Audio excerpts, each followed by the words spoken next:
ನಮಸ್ಕಾರ ಎಲ್ಲರಿಗೂ, ಹೇಗಿದ್ದೀರಾ ಫ್ರೆಂಡ್ಸ್? ಐ ಥಿಂಕ್ ಎಲ್ಲರೂ ಚೆನ್ನಾಗಿದ್ದೀರಾ ಅಂತ ಅನ್ಕೊಂಡಿದ್ದೀನಿ. Welcome back to our channel Shubha Suddi Kannada.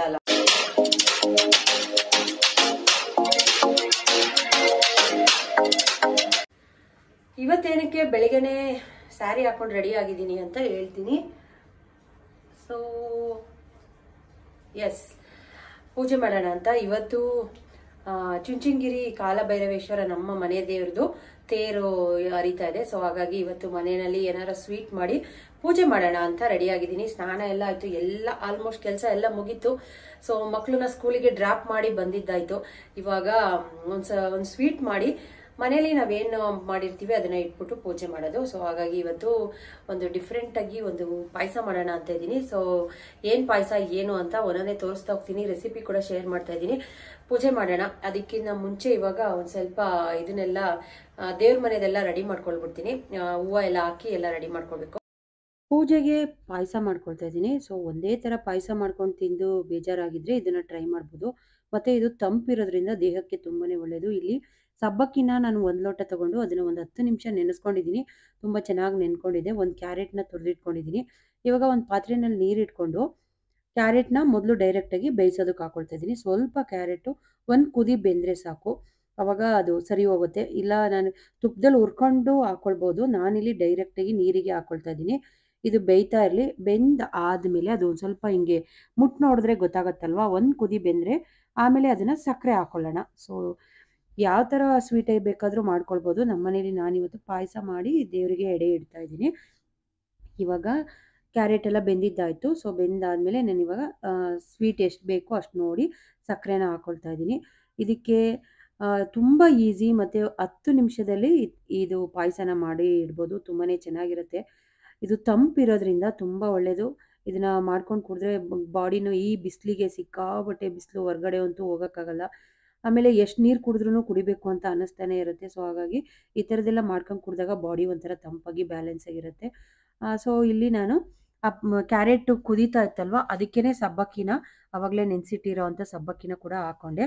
ಅದು ಒಂದು ಕುದಿ ಬೆಂದರೆ ಸಾಕು. ನಾನು ನೆನೆಸಿಟ್ಟಿದ್ನಲ್ವ, ಚೆನ್ನಾಗಿ ನೆಂದಿದೆ. ಇಲ್ಲಿ ಒಂದು ಕಡೆ ತುಪ್ಪ ಹಾಕಿ ಒಗ್ಗರಣೆ ಮಾಡ್ಕೊಳ್ತಾ ಇದ್ದೀನಿ. ಗೋಡಂಬಿ, ದ್ರಾಕ್ಷಿ ಮತ್ತು ಬಾದಾಮಿನ ಸಣ್ಣದಾಗಿ ಕಟ್ ಮಾಡ್ಕೊಂಡಿದ್ದೀನಿ, ಪೀಸ್ ಮಾಡಿಕೊಂಡು ಒಂದು ಸಣ್ಣ ಬಾಣಲೆನಲ್ಲಿ ಸೊ ಒಗ್ಗರಣೆ ಮಾಡ್ಕೊಳ್ತಾ ಇದ್ದೀನಿ. ಇದನ್ನು ಅಷ್ಟೇ. ಇದೆಲ್ಲ ಆದಮೇಲೆ ಒಂದು ಕುದಿ ಬೆಂದಾದ್ಮೇಲೆ ನೋಡಿ ಈ ಥರ ಕಾಣಿಸ್ತಾ ಇದೆ. ಇವಾಗ 1 ಲೋಟದಷ್ಟು ಹಾಲನ್ನ ಹಾಕೊಳ್ತಾ ಇದ್ದೀನಿ. ಹಾಲು ಹಾಕಿ ಮಾಡಿ ನಾನು ಆವಾಗಲೇ ಒಗ್ಗರಣೆ ಮಾಡ್ಕೊಂಡಿರೋ ಅಂಥ ಗೋಡಂಬಿ ದ್ರಾಕ್ಷಿದು ಹಾಕ್ಕೊಂಡ್ರೆ ಸಾಕು, ರೆಡಿಯಾಗಿ ಹೋಗುತ್ತೆ. ಆಮೇಲೆ ಒಂಚೂರು ಏಲಕ್ಕಿ ಪುಡಿನ ಹಾಕ್ಕೊಳ್ತಾ ಇದ್ದೀನಿ. ನಾನಿಲ್ಲಿ ಸಣ್ಣ ಮಿಕ್ಸಿ ಜಾರಿಗೆ ಸಕ್ಕರೆ ಮತ್ತು ಏಲಕ್ಕಿ ಪುಡಿನ ರುಬ್ಬಿಟ್ಕೊಂಡಿರ್ತೀನಿ ಒಂದು ಬಾಕ್ಸಲ್ಲಿ. ಬೇಕು ಅಂದಾಗ ಈ ಥರ ಹಾಕ್ಕೊಳ್ತೀನಿ. ಇದನ್ನು ಒಂಚೂರು ಏಲಕ್ಕಿ ಪುಡಿ ಸ್ಮೆಲ್ಲಿಗೆ ಅಂತ ಹಾಕ್ಕೊಂಡೆ. ಆಮೇಲೆ ಆವಾಗಲೇ ಒಗ್ಗರಣೆ ಮಾಡಿರೋ ಅಂಥ ಗೋಡಂಬಿ ದ್ರಾಕ್ಷಿ ಎಲ್ಲ ಒಗ್ಗರಣೆ ಮಾಡಿಕೊಂಡ್ರೆ ಇವಾಗ ಪಾಯಸ ರೆಡಿ ಆಗ್ತು. ನಿಜವಾಗ್ಲೂ ತುಂಬಾ ಚೆನ್ನಾಗಿರುತ್ತೆ. ನೀವು ಎಲ್ಲರೂ ಒಂದ್ಸತಿ ಟ್ರೈ ಮಾಡಿ ಫ್ರೆಂಡ್ಸ್. ಚುಂಚನಗಿರಿನಲ್ಲಿ ತೇರು ಹರಿಯೋದು ಯಾವಾಗ್ಲೂ ಹುಣ್ಣಿಮೆ ಬಂದಾಗ. ಮತ್ತೆ ಇಲ್ಲಿ ತೇರಿಗೆ ತುಂಬಾನೇ ವಿಶೇಷವಾಗಿರೋ ಅಂಥದ್ದು ನಮ್ಮ ಮನೆ ದೇವರಾಗಿರೋದ್ರಿಂದ ಇಲ್ಲಿ ಬೆಳಗಿನ ಜಾವ 4:30, 5 ಗಂಟೆಗೇನೆ ತೇರು ಹರಿಯೋದಂತೆ. ಸೊ ನಾವು ಒಂದ್ಸತಿನೂ ತೇರು ಹರಿಯೋ ಟೈಮಲ್ಲಿ ಹೋಗಿಲ್ಲ ಅಲ್ಲಿಗೆ, ಸಿಕ್ಕಾಪಟ್ಟೆ ರಶ್ ಇರುತ್ತೆ ಅಂತ. ಹಾಗಾಗಿ ಮನೇಲೇ ಒಂಚೂರು ಪೂಜೆ ಮಾಡ್ತೀವಿ.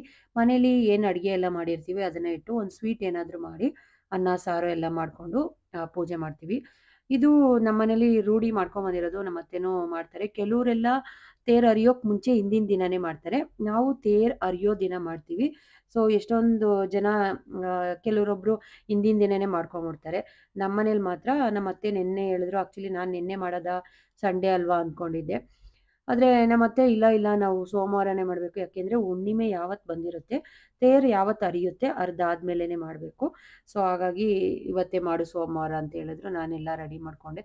ನೆನ್ನೆ ಆ್ಯಕ್ಚುಲಿ ಎಲ್ಲ ದೇವ್ರ ಮನೆದೆಲ್ಲ ರೆಡಿ ಮಾಡಿ ಇಟ್ಕೊಂಡಿದ್ದೆ, ಹೂವು ಹಾಕಿ ಪೂಜೆ ಮಾಡೋ ಥರ.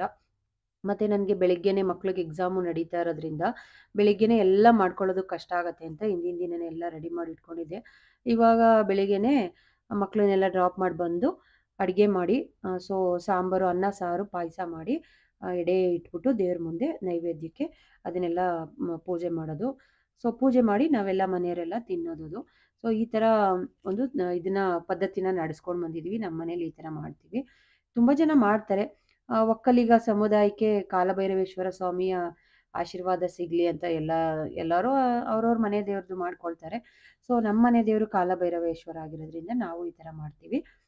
ಬಾಳೆ ಎಲೆ ಮೇಲೆ ಊಟ ಇಟ್ಬಿಟ್ಟು ಮಾಡಿರೋ ಅಡುಗೆನ ಇದನ್ನ ಪ್ರಸಾದನೆಲ್ಲ ಬಡಿಸ್ಬಿಟ್ಟು ಪೂಜೆ ಮಾಡಬೇಕು. ಬಾಳೆದೆಲೆನ ನೆನ್ನೆನೇ ನಾನು ತಂದಿಟ್ಟಿದ್ದೆ.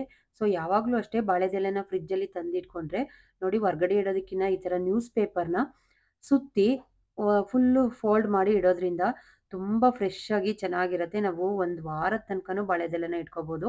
ನಾನು ನನ್ನ ಹಸ್ಬೆಂಡು ನೆನ್ನೆ ಊರಿಗೆ ಹೋಗಿದ್ರು, ಅವ್ರ ಹತ್ರ ತರಿಸಿದ್ದೆ.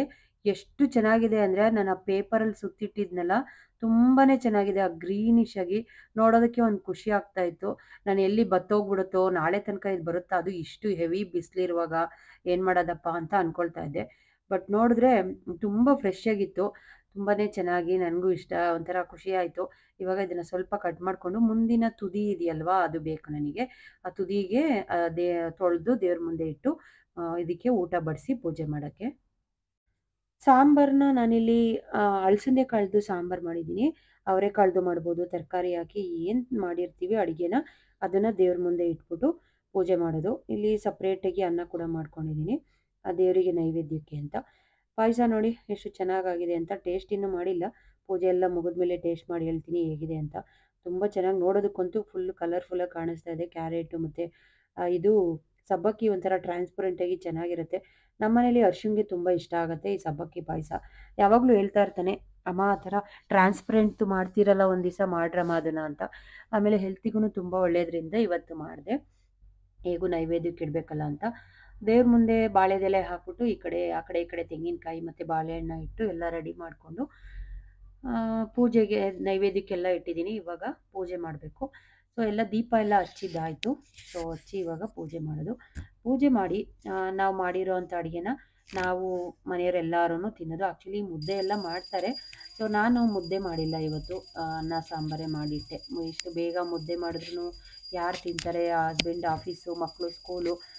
ಬೆಳಿಗ್ಗೆನೇ ಮಾಡಿಬಿಟ್ರೆ ಯಾರೂ ತಿನ್ನಲ್ಲ, ಸುಮ್ಮನೆ ಅದು ಹಂಗೇ ಡ್ರೈ ಆಗಿಬಿಡತ್ತೆ ಅಂತ ಬರೀ ಅನ್ನ ಸಾರು ಪಾಯಸ ಮಾಡಿ ಇಟ್ಟಿದ್ದೀನಿ. ಸೊ ಇವಾಗ ಪೂಜೆ ಮಾಡ್ತಾಯಿದ್ದೀನಿ.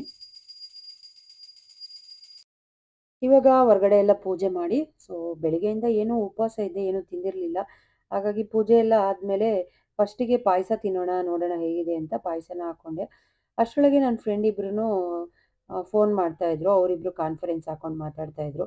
ನನಗೆ ಕನೆಕ್ಟ್ ಮಾಡ್ತಾಯಿದ್ರು. ಒನ್ ಟೈಮ್ ಫೋನ್ ಮಾಡಿದ್ರು, ನಾನು ಪೂಜೆ ಮಾಡ್ತಾಯಿದ್ದೀನಿ ಆಮೇಲೆ ಮಾಡ್ತೀನಿ ಅಂದೆ. ಸೊ ರಿಪೀಟ್ ನಾನೇ ಫೋನ್ ಮಾಡಿದೆ.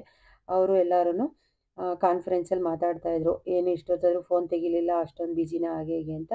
ಸೊ ಸಾಮಾನ್ಯವಾಗಿ ಫ್ರೆಂಡ್ಸ್ ಎಲ್ಲರೂ ಫೋನ್ ಮಾಡ್ತಾ ಇರ್ತಾರೆ, ಮಾತಾಡ್ತಾ ಇರ್ತೀವಿ. ನನಗೂ ಟೈಮ್ ಸಿಕ್ಕಾಗ ಫ್ರೆಂಡ್ಸ್ ಜೊತೆನೂ ಟೈಮ್ ಪಾಸ್ ಆಗುತ್ತೆ ಮನೇಲಿ ಇರುವಾಗ. ಇವತ್ತಿನ ಲಾಗ್ ಇಷ್ಟೇ. ನಿಮಗೆಲ್ಲರಿಗೂ ಇಷ್ಟ ಆಯಿತು ಅಂತ ಅಂದ್ಕೊಂಡಿದ್ದೀನಿ. ಕೊನೆ ಲಾಸ್ಟಲ್ಲಿ ಓಂ ಕಾಲಭೈರವೇಶ್ವರಾಯ ನಮಃ ಅಂತ ಹೇಳ್ತಾ ಈ ಲಾಗ್ನ ಇಲ್ಲಿಗೆ ಎಂಡ್ ಮಾಡ್ತಾಯಿದ್ದೀನಿ. ಮುಂದಿನ ಲಾಗಲ್ಲಿ ಮತ್ತೆ ಸಿಗ್ತೀನಿ ಇನ್ನೊಂದು ಒಳ್ಳೆ ಕಂಟೆಂಟ್ ಜೊತೆಗೆ. ಸೊ ನನ್ನ ಲಾಗ್ನ ನೋಡ್ತಾ ಇರಿ, ನನಗೆ ಸಪೋರ್ಟ್ ಮಾಡಿ ಅಂತ ನಿಮ್ಮನ್ನೆಲ್ಲ ಕೇಳ್ಕೊಳ್ತಾ ಎಲ್ಲರಿಗೂ ನಮಸ್ಕಾರ. Love you all. Thank you so much friends once again. ಇನ್ನೂ ಯಾರಾದರೂ ನನ್ನ ಚಾನಲ್ನ ಸಬ್ಸ್ಕ್ರೈಬ್ ಮಾಡ್ದಲೇ ನೋಡ್ತಾ ಇದ್ದರೆ ಸಬ್ಸ್ಕ್ರೈಬ್ ಮಾಡಿ ನನಗೆ ಸಪೋರ್ಟ್ ಮಾಡಿ friends. Thank you for watching.